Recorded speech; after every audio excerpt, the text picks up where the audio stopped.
방금 전에 봉독했던 빌립보서 4장 4절로 7절 말씀에 제가 제목을 한번 붙여봤습니다. 제목보다는 별명이라고 해야 될까요? 뭐라고 붙이면 좋을까요? 저는 이렇게 붙였습니다. 갈수록 태산. 비슷한 말로 산 넘어 산, 이런 말도 있죠. 주 안에서 항상 기뻐하라고 하셨습니다. 내가 다시 말하노니 기뻐하라. 이렇게 반복해서 강조하면서 명령으로 말씀하셨어요. 또 너희의 관용을 모든 사람에게 알게 하라고 하셨지요. 그리고 아무것도 염려하지 말고 기도하라. 하나님께 아뢰라 하십니다. 우리 6절 말씀을 다시 한번 한 목소리로 읽겠습니다. 시작. 아무것도 염려하지 말고 다만 모든 일에 기도와 간구로 너희 구할 것을 감사함으로 하나님께 아뢰라. 아멘. 근데 여러분, 과연 아무것도 염려하지 않을 수 있을까요? 도대체 이게 가능한 말씀입니까? 20세기 실존주의 철학자들은 염려는 인간 실존의 본질이라고 그렇게 못 알아들을 만한 말을 했습니다. 지난 한 주간 제가 설교 준비 때문에 얼마나 염려를 했는지 모르겠습니다. 솔직히 고백하자면 원래는 4절에서 7절까지 어떻게든 한 번에 넘어가려고 했습니다. 그러니까 지난주에 7절까지 설교를 다 했어야 되는데 설교를 준비하다 보니까 5절까지 내용으로 설교 분량이 다 채워져서 지난주에 5절에서 설교가 끝나고 6절, 7절 말씀을 못 전했죠. 그래서 오늘 6절과 7절 말씀을 전해야 하는데 한 주간 얼마나 염려가 되던지요. 정말 아이러니한 것은 본문 말씀이 아무것도 염려하지 말고인데 저는 이 본문을 어떻게 설교해야 할까 염려하고 있더라고요. 그렇다고 제가 정말 염려를 안 하면 어떻게 될까요? 하나님, 아무것도 염려하지 말라고 하셨으니까 이번 주일 설교 저 염려하지 않습니다. 그리고는 그렇게 하나님께 기도하고 정말 아무 염려 없이 한 주간을 보내고 오늘 주일이 되었다면 제가 설교를 할 수 있을까요? 없을까요? 아무것도 염려하지 말라고 하셨으니까 제가 목회도 전혀 염려를 안 하면 어떻게 될까요? 성도 중에 누가 아파서 병원에 입원을 하셨어요. 예를 들어서 말씀드리는 겁니다. 그래서 어떤 장로님이 저에게 전화를 하셨습니다. 목사님, 아무개 집사님이 병원에 입원하셨는데 많이 아프신 것 같습니다. 목사님께서 한번 신방을 가주시면 좋겠습니다. 제가 이야기합니다. 아니 장로님, 그런 걸 걱정하세요. 염려하지 마세요. 하나님께서 알아서 다 도와주실 텐데요. 하나님의 뜻대로 다 하실 것을 왜 걱정하십니까? 하나님께 그냥 다 맡기세요. 그러자 장로님이 말씀하십니다. 목사님은 어쩜 그렇게 믿음이 좋으세요? 그렇게 다 하나님께 맡기시고 하나님께서 뜻대로 하실 테니까 교회도 나오지 마시고 집에서 쉬시지요. 제가 또 이야기합니다. 아이고 참 장로님, 그런 것도 걱정하지 마세요. 제가 쉬고 싶으면 쉬고 나오고 싶으면 나올 텐데 그런 걸 염려하십니까? 여러분, 제가 이러면 교회에서 쫓겨나지 않겠습니까? 그런데요, 그래서 쫓겨나도 저는 염려하지 않습니다. 하나님께서 저의 삶을 다 지키시고 인도하실 텐데 뭘 걱정하겠습니까? 공중에 나는 새도 들에 핀 꽃도 돌보시는 하나님께서 저를 돌보지 않으시겠습니까? 그래서 저는 아무것도 염려하지 않는데 제가 그러면 믿음이 없는 제 안에만 속이 터지겠지요? 여러분, 이것이 아무것도 염려하지 않는 걸까요? 아니지요. 이건 게으른 거고 무책임한 것이고 불성실한 겁니다. 그러면 아무것도 염려하지 않는 건 도대체 어떻게 하는 걸까요? 저는 그래서 오늘 6절 말씀은 이해하기도 참 어렵고 게다가 이 말씀을 실천하는 것은 더더욱 어렵다는 생각이 들었습니다. 아니, 염려라는 것이 하지 말라 한다고 해서 안 할 수 있는 건가요? 제가 오래전에 책에서 이런 내용을 보았습니다. 우리가 일반적으로 걱정하는 여러 걱정거리들이 있는데 그 중에 40%는 결코 현실로 일어나지 않을 일이라고 합니다. 또 30%는 이미 일어난 일이라고 해요. 22%는 지극히 사소한 일이고 4%는 우리가 어떻게 바꿀 수 없는 일이며 나머지 4%가 우리가 바꿀 수 있는 일이라고 합니다. 그래서 그 책에서는 우리가 염려하는 것의 96%가 그 염려가 무의미한 것이니까 염려하지 말라고 그렇게 이야기했어요. 이런 통계를 누가 어떻게 냈는지 참 궁금합니다. 그런데 이런 염려에 대한 통계를 아는 것도 염려하지 않는 데는 별 도움이 안 된다 생각합니다. 그것이 지나가 버린 일이든 그것이 지극히 사소한 일이든 혹은 내가 어찌할 수 없는 일이든 우리 안에서 계속해서 생겨나오는 이 염려에서 자유로운 사람은 아무도 없을 겁니다. 그러면 오늘 이렇게 빌립보 교회에 편지를 쓰고 있는 바울은 염려하지 않았을까요? 고린도후서 2장 12절 13절 말씀입니다. 내가 그리스도의 복음을 위하여 드로아에 이름에 주 안에서 문이 내게 열렸으되 내가 내 형제 디도를 만나지 못함으로 내 심령이 편하지 못하여 그들을 작별하고 마게도냐로 갔노라. 아멘. 조금 설명이 필요할 것 같은데요. 사도 바울이 3차 전도 여행 중에 드로아에서 밤이 새도록 하나님의 말씀을 가르쳤습니다. 여러분이 잘 아시는 것처럼 유두고라는 청년이 창에 걸터 앉아 그 복음을 듣다가 떨어져 죽는 사고가 있었는데 하나님께서 그를 다시 살려주셨지요. 유두고가 다시 살아나자 사람들이 큰 위로를 받았습니다. 사람들의 마음이 열려서 복음을 받아들일 준비가 되었다는 겁니다. 하지만 사도 바울은 일주일 만에 드로아를 떠났습니다. 고린도 교회의 소식을 전해주기로 한 디도가 오지 않아서 그 마음이 편치 않아서, 그러니까 다시 말씀드리면 그가 염려가 되어서 사역을 하지 못하고 떠날 수밖에 없었다는 겁니다. 우리에게 염려가 있습니다. 여러분 중에 혹시 염려 안 하시는 분 계십니까? 여러분 그냥 다 덮어두고 오늘 본문 말씀을 우리가 읽었으니까 그래 이제부터 아무것도 염려하지 말아야지, 이렇게 우리가 오늘 다짐한다면 어떻게 될까요? 오늘 밤에 주무시기 전에 내가 진짜 오늘 아무것도 염려 안 했나? 그걸 염려하시게 될 겁니다. 그것이 우리의 모습이에요. 도대체 어떻게 아무것도 염려하지 않을 수 있을까요? 그런데 제가 이 말씀을 한번 뒤집어서 생각해 보니까 본문 말씀이 명쾌하게 이해가 되지도 않고 또 이 말씀을 실천하는 것은 더더욱 고민이 되지만 오늘 이 말씀을 우리에게 주시는 하나님 아버지의 마음만은 너무도 분명하게 깨달아지고 이해할 수 있었습니다.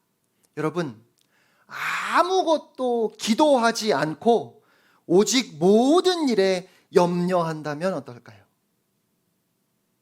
그것은 불신앙입니다. 그것은 하나님을 믿지 않는 것입니다. 제가 김지현 목사님께 어떤 일을 좀 시켰어요. 근데 그렇게 일을 맡겨놓고 제가 염려해요. 걱정해요. 그래서 계속 전화해서 1시간이 멀다 하고 전화해서 그 일을 어떻게 하고 있는지 확인하고 또 확인합니다. 왜 그럴까요? 목사님을 못 믿으니까 그러는 거예요. 믿지 못하니까 일을 시켜놓고 계속 염려해서 그걸 물어보고 또 물어보고 그러는 겁니다. 그런데 만약에 제가 김 목사님을 믿는다면 어떨까요? 일을 시키고 염려하지 않아요. 믿고 맡겼으니까 걱정하지 않습니다. 그러면 여러분, 하나님은 우리가 믿을 수 있는 분입니까? 여러분은 하나님을 믿으십니까? 하나님께서 우리의 삶의 주인이심을 믿으십니까? 우리의 인생이 하나님의 주권과 통치 아래 있음을 믿으십니까? 여러분은 여러분의 모든 문제를 해결하실 수 있는 분, 그분이 하나님이심을 믿으십니까? 그런데 염려한다면 그것은 불신 아닌가요? 여러분, 하나님께서 그 어떠한 문제보다 크심을 믿으십니까? 하나님께서 선하심과 신실하심으로 오늘도 우리와 함께 하시고 우리의 걸음걸음을 인도하심을 믿으십니까? 하나님을 믿는다면 우리의 삶 가운데 부딪히는 여러 가지 문제와 우리가 예상하지 못했던 상황들 속에서 잠시 근심할 수 있습니다. 하지만 그것을 붙들고 염려하지는 않습니다. 왜냐하면 하나님께서 오늘 나와 함께 하시기 때문입니다. 하나님께서 그리스도 예수 안에서 우리를 구원하셨을 뿐 아니라 우리 안에 선한 일을 시작하신 하나님께서 우리의 인생을 끝까지 책임지고 이끌어 가십니다. 그런데 그런 하나님의 인도하심과 신실하신 사랑을 믿지 못하는 불신하는 마음이 만들어내는 열매가 바로 염려입니다. 염려하다라는 이 말과 찢다, 분열하다라는 말이 그 어원이 같습니다. 그러니까 마음이 찢겨나가는 것이 염려입니다. 우리의 마음이 갈라지고 분열되는 것이 그것이 염려입니다. 그래서 주님은 아무것도 염려하지 말라고 하십니다. 오직 기도하라고 하십니다. 하나님께 아뢰라고 하십니다. 그러므로 아무것도 염려하지 말고 오직 모든 일에 기도와 간구로 너희 구할 것을 하나님께 감사함으로 아뢰라 하시는 이 말씀은 결국 너희는 하나님을 신뢰하라는 말씀입니다. 하나님을 바라보라는 것입니다. 하나님을 바라보는 것, 그것이 바로 기도입니다. 그렇다면 감사함으로 기도하라는 말씀도 감사가 그 기도가 응답되기 위한 조건이라는 말씀이 결코 아닙니다. 여러분, 기도할 수 있다는 것이 얼마나 감사합니까? 무엇이든지 구할 수 있는 하나님 아버지가 우리 가까이에 계시다는 것이 얼마나 감격스러운 일입니까? 무슨 기도를 하든 우리가 어떻게 기도를 하든 그것을 오해하시거나 우리의 마음을 상하게 하지 않으시고 있는 그대로 받아주시고 부족하고 허물뿐인 우리를 감싸 안아주시는 그 하나님 아버지께 기도할 수 있음은 최고의 특권이고 행복입니다. 그래서 하나님 앞에 기도할 때마다 거기에는 감사가 있을 수밖에 없는 것이지요. 그리고 그렇게 기도하면 어떤 일이 일어날까요? 우리 7절 말씀을 한 목소리로 읽겠습니다. 시작. 그리하면 모든 지각에 뛰어난 하나님의 평강이 그리스도 예수 안에서 너희 마음과 생각을 지키시리라. 아멘. 아멘. 하나님의 평강이 그리스도 예수 안에서 우리의 마음과 생각을 지켜주신다 약속하셨습니다. 여러분, 혹시 이 말씀이 약간 실망스럽게 들리지는 않으십니까? 무엇이든지 감사함으로 하나님께 아뢰라. 그러면 너희가 구한 그 모든 것을 구한 그대로 다 들어주실 거다. 이렇게 말씀하시면 얼마나 더 좋을까요? 그런데요, 하나님께서는 우리의 환경이나 지금 우리가 가지고 있는 그 문제보다는 우리에게 관심이 있으십니다. 하나님께서는 우리의 겉보다는 속에 관심이 있으십니다. 이 염려라고 하는 것의 출발지가 바로 마음과 생각입니다. 그런데 이 마음과 생각을 지키기 위해 모든 지각에 뛰어난, 그러니까 우리의 생각, 우리의 사고, 우리의 헤아림을 뛰어넘는 하나님의 평강이 동원된다고 말씀하십니다. 7절에 있는 지키다라는 이 말은 동사 푸르레오라는 말인데 파수꾼이라는 명사에서 나온 단어입니다. 군인이 초소를 지키는 것을 가리킬 때 쓰던 말이에요. 당시 로마 군대는 세계 최강이었고 빌립보는 특별히 로마의 군사도시였습니다. 그 군대가 초소를 지키듯 하나님께서 우리를 지켜주시겠다고 말씀하십니다. 하나님의 평강이 무장한 군인들처럼 우리의 마음과 생각을 지켜서 우리 마음에서부터 염려가 일어나지 못하도록 하는 것입니다. 염려가 일어나더라도 우리의 생각을 지켜서 그 염려가 부풀려지지 않도록 해주신다는 겁니다. 하나님의 평강이 우리의 마음과 생각을 그렇게 보호해 주시는 것이지요. 시편 말씀을 보면 얼마나 많은 시인들이 하나님 앞에서 아파하고 그들이 처한 어려운 상황과 시련과 고통으로 눈물 흘리며 기도하는지 모릅니다. 그런데요, 그 기도의 자리에서 금세 다른 기도가 나옵니다. 시련과 고통과 아픔으로 탄식하면서 기도했다가 금세 찬양과 감격과 승리와 도우심의 확신으로 그 기도가 바뀌는 것을 우리가 종종 보게 됩니다. 왜 그럴까요? 아직 상황은 하나도 바뀌지 않았습니다. 우리를 염려하게 만드는 외적 상황이 바뀐 것이 아무것도 없습니다. 그런데 기도의 골방에 들어가서 주님의 이름을 부르고 주님을 바라보며 주님을 찾으니 어떤 일이 일어납니까? 하나님의 평강이 우리의 마음과 생각을 지키기 시작하는 것입니다. 마음으로부터 끝없이 일어나고 생각이 끝없이 부풀려 놓았던 그 염려와 근심이 다스려지면서 우리의 마음과 생각이 보호되고 상황이 우리가 원하는 대로 바뀌지 않았음에도 벌써 그 모든 상황을 이기기 시작하는 것입니다.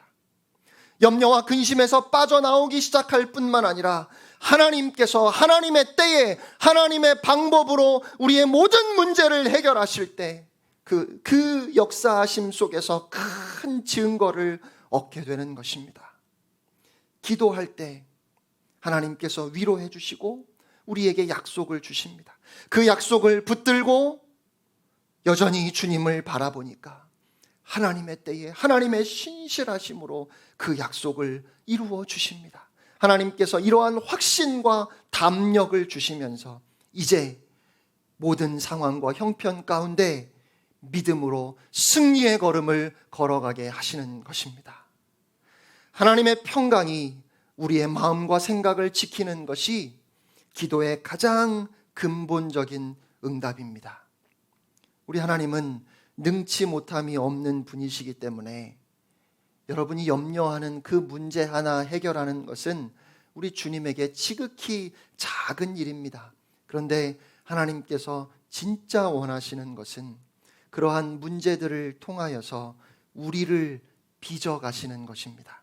하나님의 사람으로 거룩하게 하나님을 의지하고 하나님께서 살아계심을 삶의 순간순간 인정하며 모든 일들 가운데 오직 하나님을 사랑하면서 하나님을 믿고 신뢰하는 하나님의 자녀가 되도록 우리를 빚어가시는 것이 그것이 하나님께는 더 중요한 목적인 것이지요. 우리가 원하는 대로 형편이 변하는 것이 기도 응답의 핵심이 아닙니다. 하나님의 평강이 우리의 마음과 생각을 지키기 시작하면서 환경이 변하기도 전에 벌써 그 모든 어려움을 이겨내기 시작하다가 소망 중에 기다리다가 주님이 환경을 바꾸어 주실 때 놀라운 증거를 얻게 되는 것입니다. 하나님은 그러한 방식으로 저와 여러분의 인생을 이끌어 가십니다. 결국 하나님께서 원하시는 것은 우리가 하나님의 자녀로 변화되는 것. 그래서 하나님과 바른 관계, 아버지와 자녀의 관계를 맺고 이 세상을 살아가는 것입니다.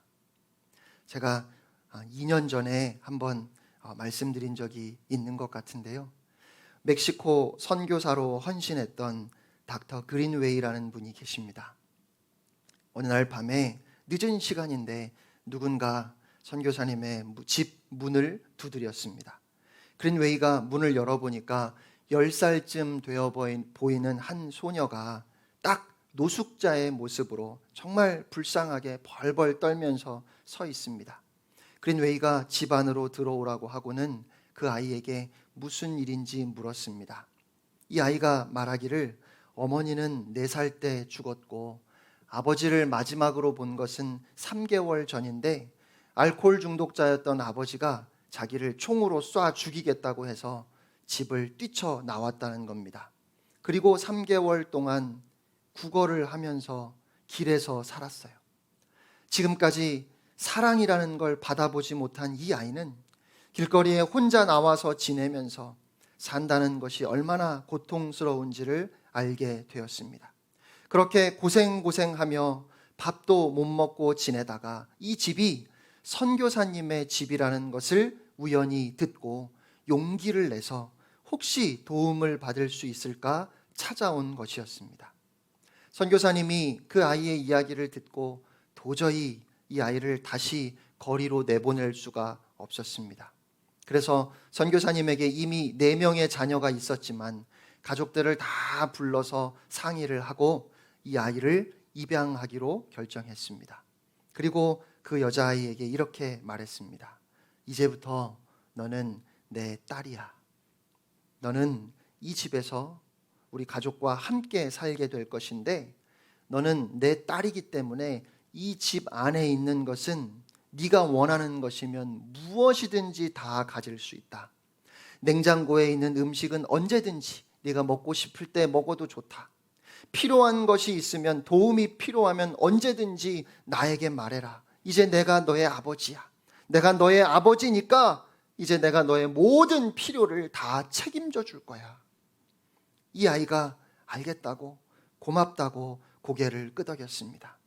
그런데 일주일이 지나고 한 달이 지나고 2달이 지나도 이 아이는 그린웨이에게 찾아와서 무엇이 필요하다고 단 한 번도 말을 하지 않았습니다. 그냥 학교에 갔다 오면 조용히 다른 가족들의 눈치를 보면서 자기 방에만 있어요. 무엇도 자기 마음대로 가지려고 하지 않았고 도움을 청하지도 않았습니다. 여러분, 이 아이의 마음이 이해가 되십니까? 그렇게 그저 눈치를 볼 뿐 아무것도 요구하지 않았던 그 아이가 하루는 그린웨이가 서재에 있는데 문을 두드리고 들어왔어요. 그래서 그 아이를 보면서 그래, 무슨 일이니? 왜 왔어? 하고 물으니까 이 아이가 얼굴이 빨개져가지고 아주 작은 목소리로 조심스럽게 아빠, 신발 끈이 하나 필요해요 라고 그렇게 말하는 겁니다. 아마도 운동화 끈 하나가 닳아서 끊어졌나 봐요. 그런데 그 말을 듣는 순간 그린웨이는 그 아이를 안고 하염없이 울었다고 합니다. 여러분, 그린웨이가 왜 울었는지 그 마음이 이해가 되십니까? 이 아이가 드디어 나를 아빠라고 불렀다. 나를 찾아와서 나를 아빠라고 부르면서 신발끈이 필요하다고 했다. 무엇을 요구했는지는 전혀 중요하지 않았습니다. 이제 비로소 나를 아빠라고 생각하는구나. 그렇게 드디어 아버지와 딸의 관계가 만들어진 것이 너무도 감격스러워서 그 아이를 안고 하염없이 울었다는 것입니다. 저는 이것이 오늘 주님께서 우리에게 아무것도 염려하지 말고 기도하라고, 하나님께 아뢰라고 말씀하시는 이유라고 생각합니다. 무엇이든지 나에게 구해라. 무엇이든지 너의 필요와 너의 문제를 가지고 나에게 와라. 혼자 그 문제를 끌어안고 염려하지 말아라.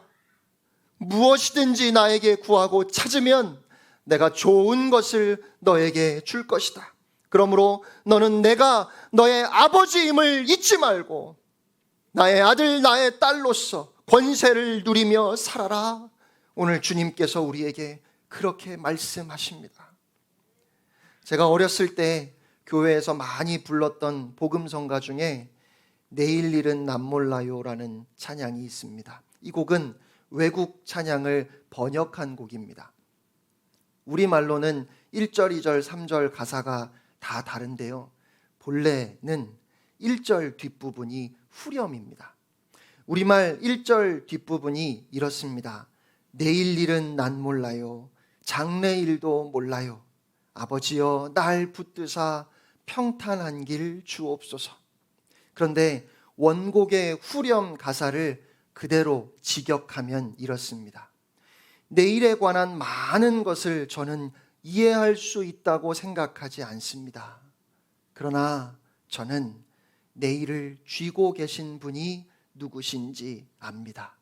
그리고 저는 내 손을 잡고 계신 분이 누구신지도 압니다. 여러분, 당장 내일 우리에게 어떤 일이 일어날지 아무것도 알지 못해도 우리의 내일을 쥐고 계시며 또한 우리의 손을 붙잡고 계신 주님께서 사도 바울을 통하여 이 시간 우리에게 이렇게 말씀하십니다. 아무것도 염려하지 말고 너희는 오직 나를 신뢰하라. 나를 바라보라. 사랑하는 성도 여러분, 우리는 무엇이든지 있는 그대로 하나님 앞에 다 내려놓을 수 있습니다. 그럴 때 모든 지각에 뛰어난 하나님의 평강이 그리스도 예수 안에서 우리의 마음과 생각을 지키십니다. 그리스도 예수 안에서라는 이 말씀은 이런 뜻입니다. 여러분의 마음속에 혹이라도 자신이 없거나 의심이 생긴다면, 저렇게 신앙생활 열심히 하는 저런 분들이면 몰라도 하나님이 내 기도도 들으실까? 아니, 이런 문제도 내가 하나님 앞에 기도해도 될까? 벼룩도 낯짝이 있다고 염치가 있어야지 내가 뭐라고 하나님 앞에 기도할까? 혹시라도 그렇게 여러분 마음에 의심이 생기고 자신이 없다면 그리스도 예수를 생각하라는 것입니다. 십자가를 바라보라는 말씀입니다. 우리 하나님은 저와 여러분을 위하여 하나밖에 없는 독자 외아들을 주실 만큼 우리를 사랑하시는 우리의 아버지이십니다. 그러므로 아무것도 염려하지 마십시오. 우리 하나님 아버지께 기도하세요. 하나님께서 여러분을 사랑하신다고 하는 확증으로 예수 그리스도를 바라보며 우리 하나님 아버지의 평강을 누리며 살아가는 여러분이 되시기를 주님의 이름으로 축원합니다. 함께 찬양하겠습니다.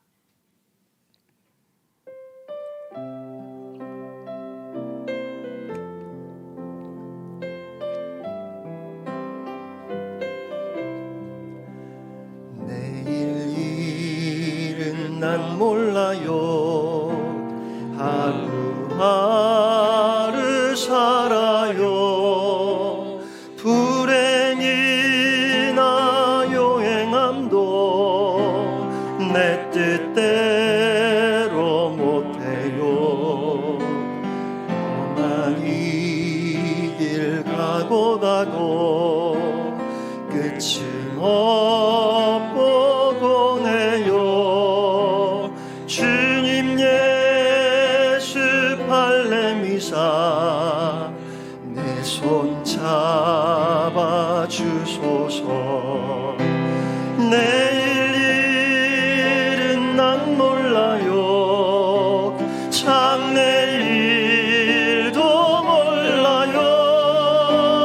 아버지여 날 붙드사 평탄한 길 주옵소서. 좁은 이 길 진리의 길 주님 가신 그의 길 힘이 들고 어려워도 찬송하며 갑니다. 성령이여 김성을 항상 들려주소서. 내 마음은 정했어요. 변치 말게 하소서. 내일은 난 몰라요. 장래일도 몰라요.